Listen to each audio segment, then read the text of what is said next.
Google's Android operating system for mobile devices offers very good functionality for controlling access to apps and functions for different users.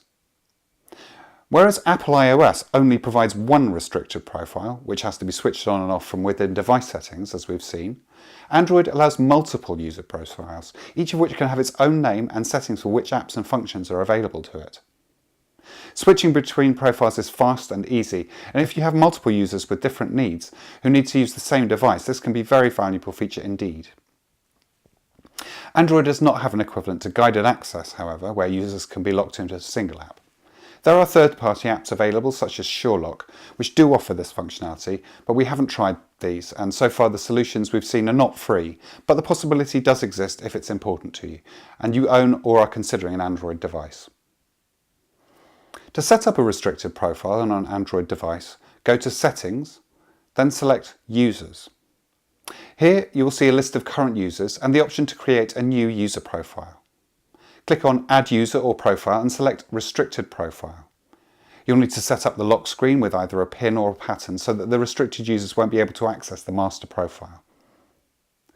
So, a user profile is created with all apps disabled, and you have to enable which apps you'd like the user to be able to access. You can do this with the switches at the right hand side of the screen. Many apps will have additional options which you can enable or disable, such as in-app purchases. Be aware that each app has its own setting for this, and disabling purchases within one app will not disable them globally, so double check game and other app options. Some apps may not offer the option to disable in-app purchases, and these may be best disabled altogether if that's a concern.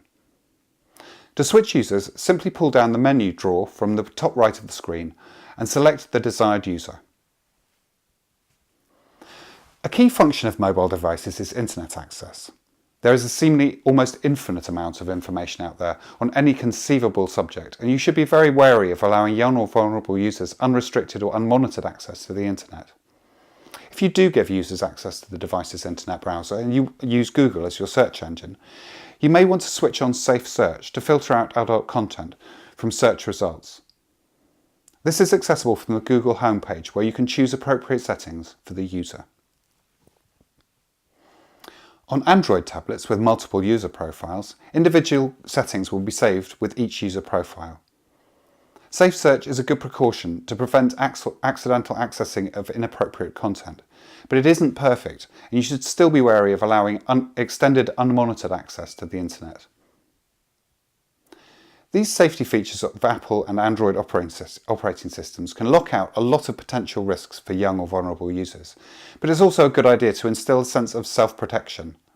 As a general rule, these users should not be making friends, for example on Facebook or other social media, with people who they and their carers do not know in real life.